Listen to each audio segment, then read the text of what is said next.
오늘 베드로전서 5장 1절에서 14절의 말씀으로 겸손으로 허리를 동이라 라는 제목으로 오늘의 말씀을 전하도록 하겠습니다.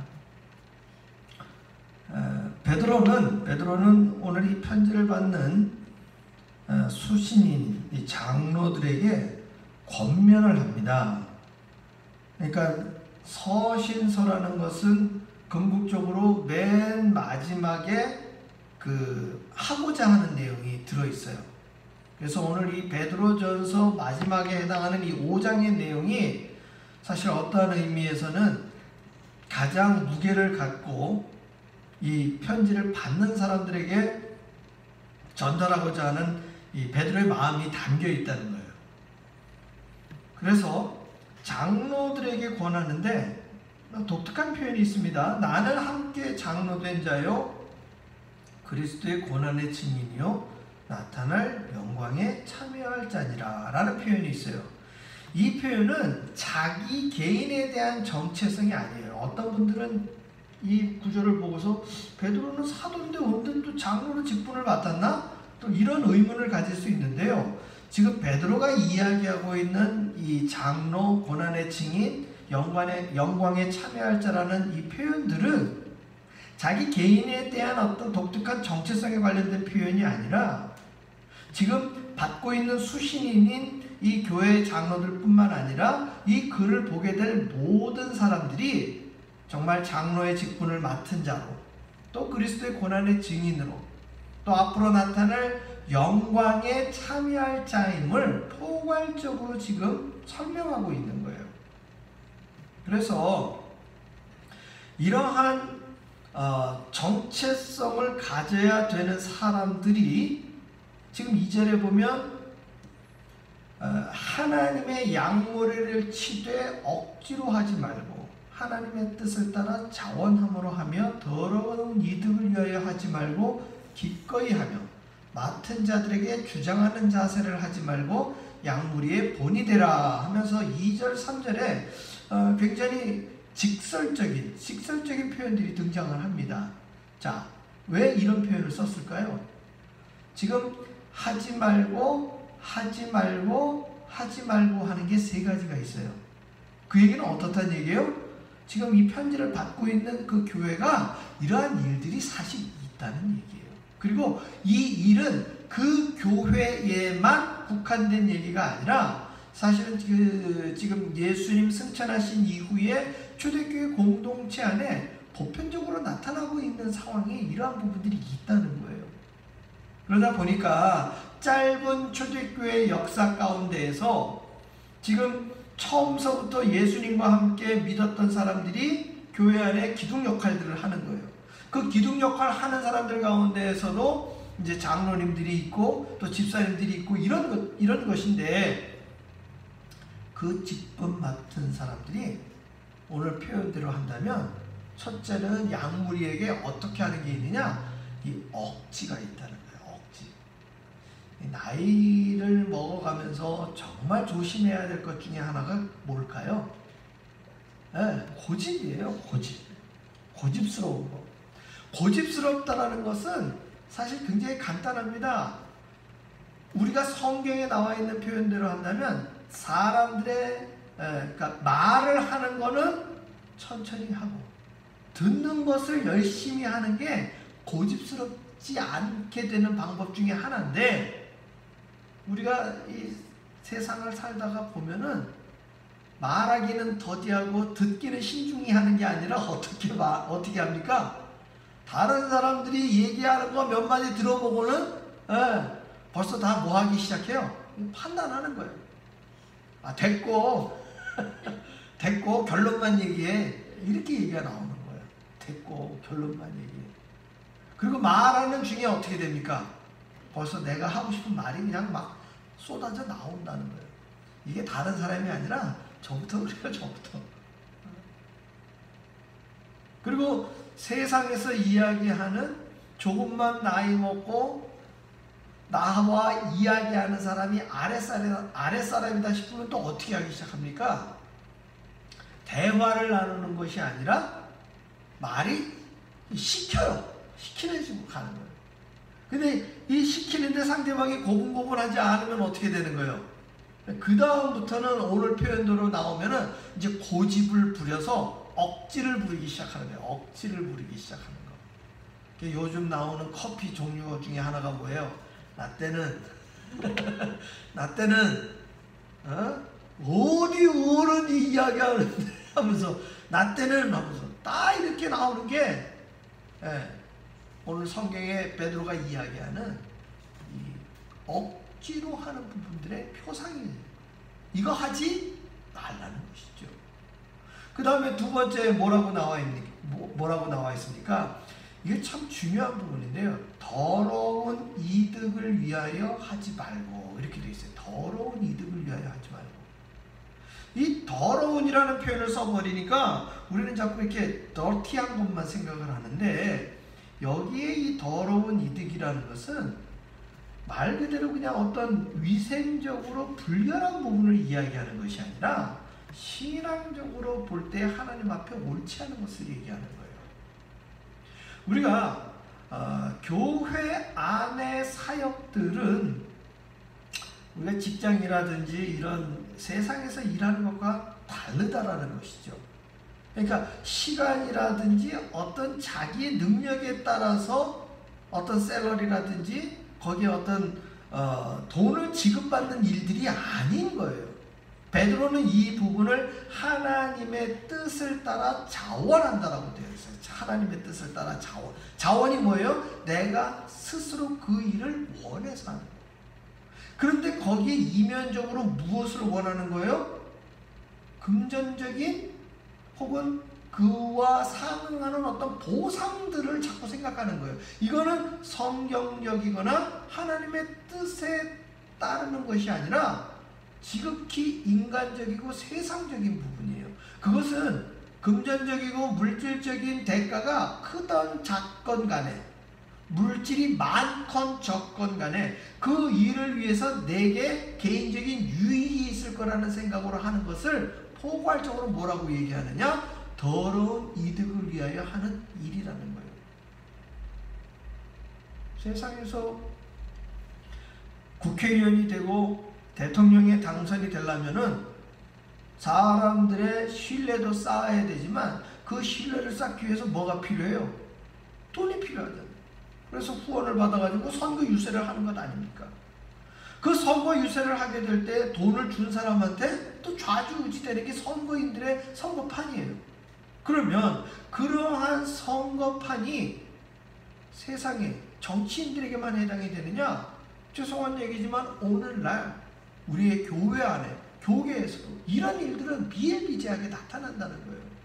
분명히 잘못된 일들이 있고 분명히 성경적으로 보나 사회적 윤리적으로 보나 잘못된 일이 있음에도 불구하고 이러한 부분들에 대해서 교회가, 신앙인들이 아무렇지도 않게 그것을 세상에서 그렇게 하고 있는데 라는 식으로 받아들이는 것도 전부 뭐예요? 이게 더러운 이득을 위하여 하는 일이라는 거예요. 여러분, 교회의 직분은 말입니다, 다른 사람을 부리기 위한 권리가 아니에요. 교회의 직분은 전적으로 오늘 성경적인 말씀 그대로 한다면 하나님의 뜻을 따라 자원하는 거예요. 그래서 다른 사람이 하기 싫어하는 일, 때로는 다른 사람이 원해도 하지 못하는 그 일들을 그 부분에 대하여 능력이 있고 또 하나님으로부터 은혜를 받아서 육체적으로나 지식적으로나 물질적으로나 재정적으로나 그 일을 감당할 수 있는 그 사람들이 그 일을 행하는 거예요. 그것이 하나님의 뜻을 따라 자원한다는 것이죠. 그리고 세 번째가 제일 중요해요. 맡은 자들에게 주장하는 자세를 하지 말고. 이 얘기는 뭡니까? 지금 모든 능력이 다 갖춰진 사람이 이 일을 하다가 보면 다른 사람들은 할 수 없잖아, 나밖에 못하잖아 라고 하게 되면 자연스럽게 이 사람이 어떻게 됩니까?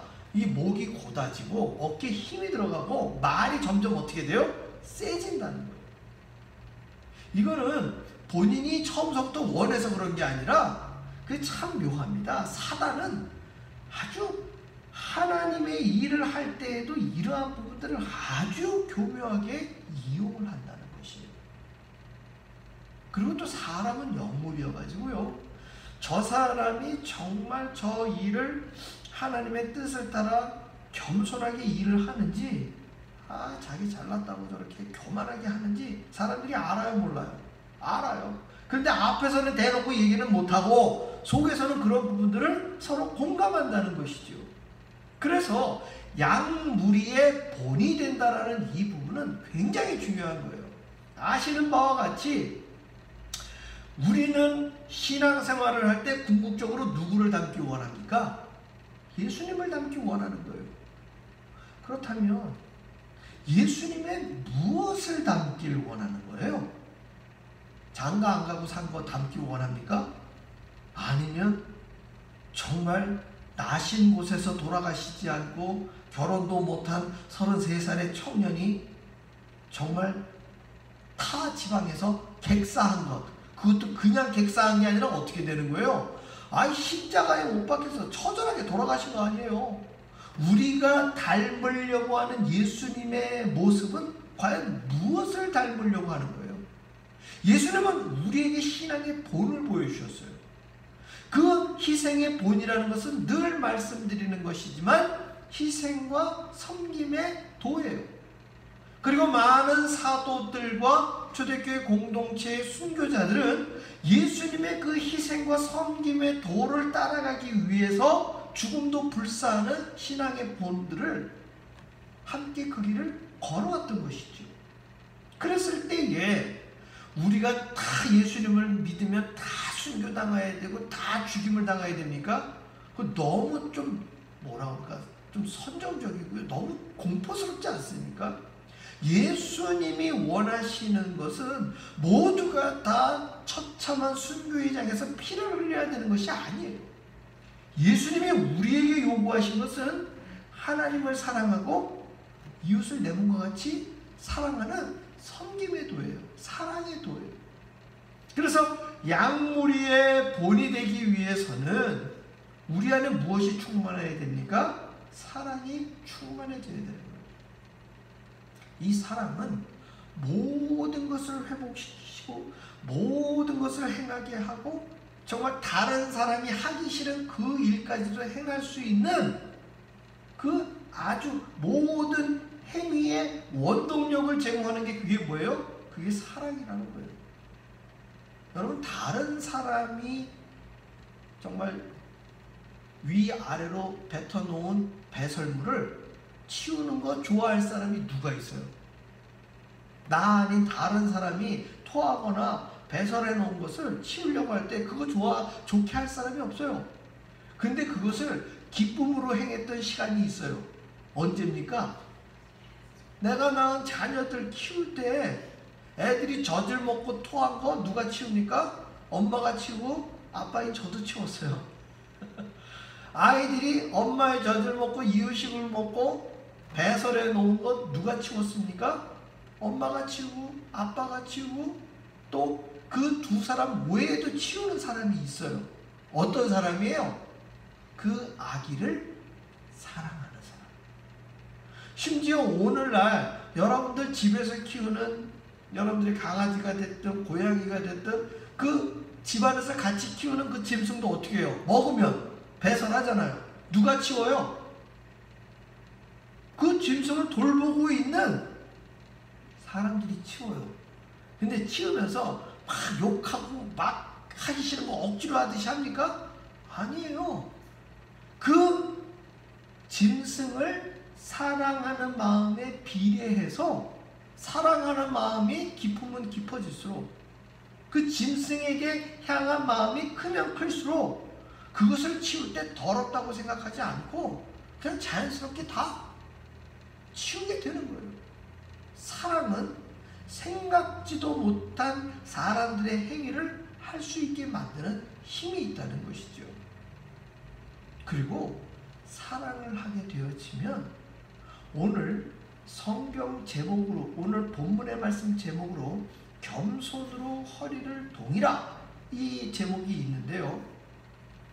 여러분, 우리가 이 겸손이라는 단어를 생각할 때 겸손과 함께 나오는 단어 중에 하나가 양보가 있을 수 있어요. 겸손과 양보. 그런데 우리가 이 겸손과 양보에 대해서 생각을 할 때에 실제 그 차이를 잘 모르는 경우가 있어요. 예를 들어서 어떤 물건이 고장 났을 때, 예를 들어서 자동차가 고장이 났어요. 자동차가 고장이 났는데 이거 나 고장난 거 모르겠는데 그거는 뭐예요? 그건 팩트예요. 사실이에요. 그걸 내가 모른다고 얘기하는 게 그거 겸손 아니에요. 그건 내가 뭐예요? 모르는 거예요. 즉 세상 일에서 우리가 살아가고 있는 이 세대에서 어떤 상황에 일이 벌어졌을 때에 내가 그 일에 대해서 모른다고 얘기하는 것은 그건 팩트예요. 겸손이 아니라. 그런데 때로 그 일에 대해서 예를 들어서 엔지니어라든지 메케닉들은 얼마든지 고치거나 그것을 다시 회복시킬 수 있는 능력이 있지 않습니까? 그런데 우리가 아는 일에 대해서 나서지 않고 내가 그거 잘 못하지만, 내가 그거 잘 모르지만 내가 한번 해보지요. 그게 뭐예요? 그게 겸손이에요. 그것을 충분히 해낼 수 있는 능력이 있지만 자신이 그것을 나타내는 것이 아니라 자신이 낮추어서 그 일을 행하는 게 그게 뭐예요? 겸손이에요. 그러니까 쉽게 표현하면 할 줄 몰라서 못하는 건 사실, 내가 할 줄 알지만 내가 잘 모르지만 그것을 해보겠습니다 라고 얘기하는 게 겸손이에요. 더욱이 양보는 뭐냐? 거기에 모인 사람들 중에서 얼마든지 내가 거기 사람들 중에 제일 잘할 수 있어요. 그런데 조금 부족하지만 그 일을 행할 수 있는 사람이 있으면 어떻게 하는 겁니까? 저보다는 저분이 더 잘할 수 있을 겁니다 라고 이야기하면서 나 아닌 그 사람을 더 높여주는 것. 그게 뭐예요? 그게 정말 양보이고 배려예요. 그런데 우리 세상에서는 우리가 이 겸손과 양보를 머릿속으로는 알고 있지만 실제 상황에서는 거꾸로 할 때가 얼마나 많은지 몰라요. 그건 왜 그럴까요? 오늘 성경의 표현대로 한다면 내가 다른 사람들 앞에서 주장하는 위치, 억지로 하게 할 수 있는 힘, 이러한 것들이 내게 있음을 나타내 보이려고 하다 보니까 하나만 알고 있어도 5개, 6개 아는 것처럼 나를 포장하는 거예요. 그리고 다른 사람이 할 수 있는 일이라 싶어도 무언가 그 사람이 한나치면 옆에서 자꾸 뭘 하는 거예요? 잘못한 거를 이야기하는 거예요. 저 사람 이거 잘못하고 있어. 이거 잘못하고 있어 하면서 계속 지적질하는 거예요. 이거는 겸손과 양보와는 전혀 상관없는 일이에요. 이유는 뭔지 아세요? 내 속에 사랑이 없기 때문에 그런 거예요. 그 사람을 사랑하거나 그 사람을 배려하고자 하는 마음이 없기 때문에 우리 속에서 지적질하고 싶고 잘못한 거 비판하고 싶고 한 발 더 나아가 나는 저 사람보다 더 잘할 수 있어를 어떻게 해서든지 드러내고 싶은 게 우리 마음속에 있다는 거예요. 베드로는 그 사람들을 향하여 오늘 5절에 이렇게 이야기하는 거예요. 젊은 자들아, 이와 같이 장로들에게 순종하고 다 서로 겸손으로 허리를 동이라. 하나님은 교만한 자를 대적하시되 겸손한 자들에게는 은혜를 주시니라. 할렐루야. 여러분, 여기서 젊은 자들아 라고 표현된 게 단순히 젊은 세대에게만 이야기하는 걸까요? 사실은 이 젊은 자들아 라고 하는 이 표현은 겸손하지 못한 모든 세대를 포괄하는 거예요. 그런데 상대적으로 젊은 사람들이 항상 라떼는 하고 얘기하는 사람들한테 속으로 어떻게 하는 거예요? 요즘 때가 없는 때인데. 그리고 순종하지 못하는 것 맞아요. 항상 어른들이 얘기하면 거기에 뭐 하고 싶은 거예요? 토달고 싶은 거고, 그것이 맞지 않음을 증거하고 싶은 게 젊은 세대의 특징이라는 것이죠.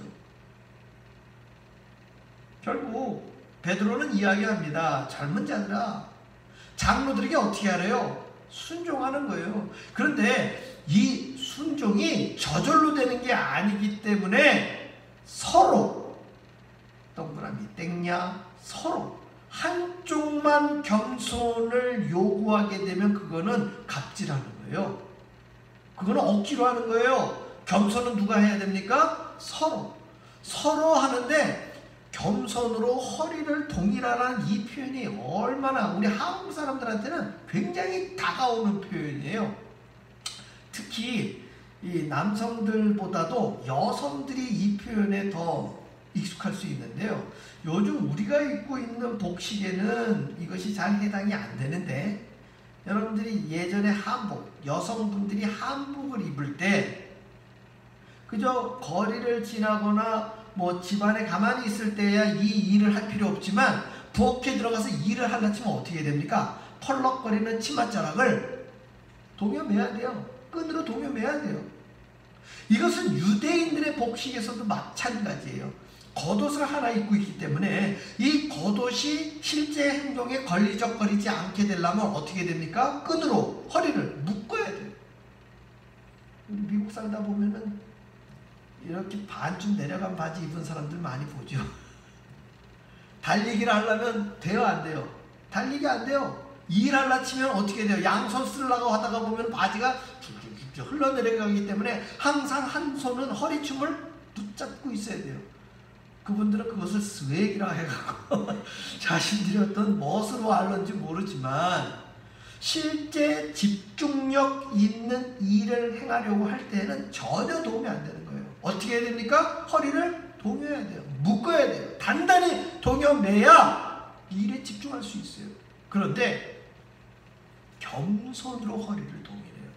이건 정말 저절로 안 되는 것이고, 적극적으로 의지를 갖고 하지 않으면 안 된다라는 거예요.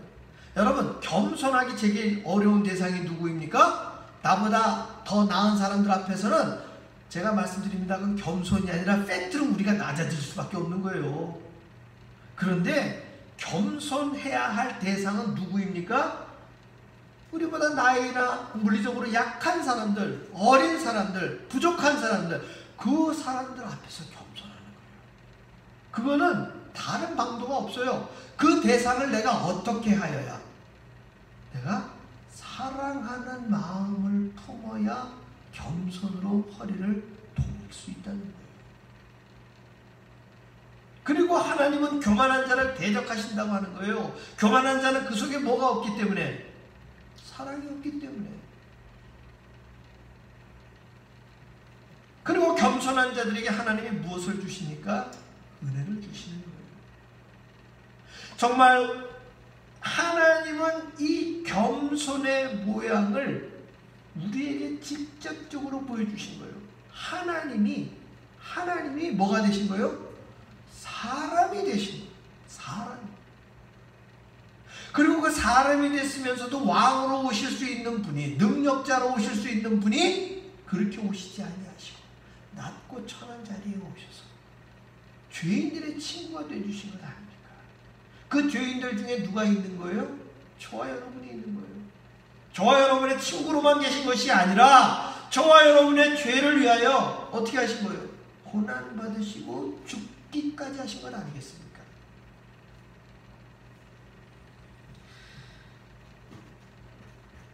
오늘 베드로의 표현대로 한다면 지금 9절 12절에 너희는 9절 10절에 너희는 믿음을 굳건하게 하여 그를 대적하라. 이는 세상에 있는 너희 형제들도 동일한 고난을 당한 줄을 알리라. 모든 은혜의 하나님 곧 그리스도 안에서 너희를 부르사 자기의 영원한 영광에 들어가게 하신 이가 잠깐 고난을 당한 너희를 친히 온전하게 하시며 굳건하게 하시며 강하게 하시며 터를 견고하게 하시느니라. 예수님이 그 모든 겸손함과 사랑함을 보여주셨기 때문에 우리는 그 본이 되신 예수 그리스도를 따라가면 나의 능력이 아니라 주님 주시는 그 능력으로 말미암아 우리는 이 모든 것을 얻을 수 있고 누릴 수 있다는 거예요. 할렐루야. 겸손으로 허리를 동이는 우리의 삶의 자리, 신앙의 자리가 있을 때에 우리는 이 모든 것들을 주께서 이미 보여주신 은혜대로 누릴 수 있습니다. 다시 한번 말씀드리지만 저절로 되지 않기 때문에 어떻게 하라고 합니까? 근신하라 깨어라 이렇게 얘기합니다. 근신하라 깨어라. 너희 대적 마귀가 우는 사자같이 두루다니며 삼킬 자를 찾다니. 우리는요 눈앞에 걱정, 근심, 염려가 딱 들이닥치면 다른 게 안 보여요. 내가 받고 있는 고난, 내 머릿속에 들어있는 근심이 세상 어떤 사람들이 가지고 있는 근심보다 더 크고 더 나를 짓누르고 있기 때문에 심지어 어떤 일이 벌어지느냐, 나는 지금 힘들고 어려운데 다른 사람한테 얘기도 못해. 그런데 어떤 사람 만났는데 실실 웃고 있어. 그러면 그 웃고 있는 모습조차도 어떻게 보여요? 그게 미워 보이는 거야. 왜? 내 안에 근심, 걱정, 염려 때문에. 사랑하는 성도 여러분, 우리의 삶은 피스메이커예요. 평화를 전파하고 사랑을 전파하기 위해서 겸손으로 허리를 동여야 되는 사람인데, 우리의 얼굴이, 내 얼굴은 고사하고 다른 사람 웃고 있는 것까지 우리가 밉게 생각하고 그것을 부정적으로 본다면 이것은 결코 주님 기뻐하시는 삶이 아니라는 거예요. 우리 이 시간 우리의 삶을 한번 돌아봅시다. 거울에 비춰본 나의 얼굴은 과연 어떤 모습인가? 우리가 이 줌으로 예배를 드리다 보니까 재미있는 장면 중에 하나가 뭐냐면 내 얼굴을 내가 볼 수 있다는 거예요. 저도 설교하면서 제 얼굴을 볼 때 제가 조금 얼굴이 이상해지면 얼른 이렇게 웃는 얼굴로, 우리 성도님들이 좀 편안하신 얼굴로 좀 바꿔요. 자꾸 이렇게 핏대를 올리고 막 쓱이 나가지고 하면은 설교도 이상할 거 아닙니까? 그전에 그랬었을 것 같아요. 여기 거울이 없으니까 제 얼굴이 어떤지 모르니까. 그러나 설교, 이 복음을 전하고 하나님의 말씀을 전하는 것은 사랑을 전하고 그리스도의 마음을 품고 성령의 이 메시지를 전하는 것이지 막 제가 하고 싶은 말을 하는 게 아니잖아요. 그랬을 때에 우리 심령 가운데에 이 이야기를 하고 말씀을 전하고 우리가 발로 밟는 삶의 자리 모든 영역에서 가족과 직장의 동료와 내가 아는 친지 친구들을 만날 때 과연 나의 모습은 주님을 닮은 듯한 것인지, 아니면 우는 사자가 찾기 참 좋은 먹잇감 같은 얼굴을 하고 있는 것인지, 우리는 우리 스스로를 돌아봐야 된다는 거예요. 돌아봐야 된다는 거예요. 사랑하는 성도 여러분, 너희 염려를 다 주께 맡기라고 합니다. 이유는 하나입니다. 그 주님이 우리를 돌보시기 때문입니다. 오늘 처음 우리 예배를 여는 찬송의 가사를 제가 한번 쭉 읽어드립니다. 은혜 아니면 살아갈 수가 없네. 허험마저도 다 주의 것이니 세상 평안과 위로 내게 없어도 예수, 오직 예수뿐이네. 크신 계획 다 볼 수도 없고 작은 고난에 지쳐도 주께 묶인 나의 모든 삶 버티고 견디게 하시네. 은혜 아니면 살아갈 수가 없네. 나의 모든 것 다 주께 맡기니 참된 평안과 위로 내게 주신 주 예수, 오직 예수뿐이네. 할렐루야. 우리가 서로 간에 행할 수 있는 건 겸손으로 허리를 동이는 것밖에 없습니다. 내 안에 사랑이 충만해야 행할 수 있는 일은 그것뿐입니다. 우리의 호흡조차 이 코로나 때문에 숨 쉬는 것도 얼마나 지금 위험한 상황에 우리가 살아가고 있습니까?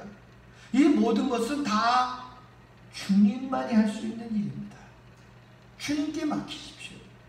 사나 죽으나 저와 여러분 다 주의 것임을 확신하고 깨닫고 고백할 때 세상이 줄 수 없는 샬롬이 저와 여러분의 삶에 임할 줄로 믿습니다. 오늘 베드로는 마지막에 3절로 이 글을 마무리 짓고 있습니다.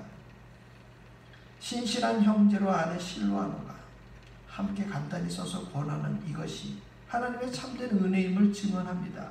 은혜에 굳게 서라는 것이지요. 특히 지금 바벨론 지역에 있는 교회도 베드로의 편지를 받는 교회에 문안하고 있습니다. 여기 내 아들 마가 이래 놓으니까 베드로 아들이 마가인 줄 아는데 아들처럼 여기는 조카 마가복음을 쓴 마가예요. 그래서 마가복음의 많은 예수님의 행적은 베드로가 마가에게 전달해 준 내용들도 많이 있어요. 그래서 지금은 이 베드로전서를 쓰고 있는 시점의 마가는 아주 복음사에게 유익한 제자로 성장해 있음을 볼 수 있습니다. 너희는 사랑이 입맞춤으로 서로 문안하라. 이제 코로나 사태에는 우리가 입맞춤할 수 없죠. 악수도 할 수 없죠. 그러나 거룩한 사랑의 마음을 품고 온라인이지만 우리 화면을 통해서도 거룩한 입맞춤 같은 교제가 우리 안에 있기를 원합니다. 그리하여 세상이 줄 수 없는 평강을 우리의 이 예배의 자리에서 우리가 누리기를 원합니다. 2달여 길어지다 보니까 우리 성도님들도 많이 힘들고 또 이 온라인 예배에 적극적으로 참여하고 주체적으로 함께 한다는 것이 쉬운 일이 아님을 잘 알게 됩니다. 그러나 섣불리 우리가 또 오프라인에서 만났다가 이게 지금 바이러스에 감염이 되는 결과를 낳게 되어지면 생각지도 못한 결과가 또 큰 데미지로 나타나기 때문에 정말 천에 하나 만에 하나 우리가 모든 위생과 방역에 철저히 조심하면서 오프라인의 만남을 조심스럽게 준비해 보려고 합니다. 여러분들 함께 기도해 주시고 겸손으로 허리를 동이는 날마다의 삶 속에서 우리 주님 앞에 모든 근심과 걱정 염려를 다 맡기고 샬롬을 누리시며 주께서 주신 영광의 그 자리를 우리가 기대하며 날마다 기쁨과 감사가 넘치는 삶이 되시기를 주의 이름으로 축복합니다. 주의 이름으로 축원합니다. 아멘. 기도하겠습니다.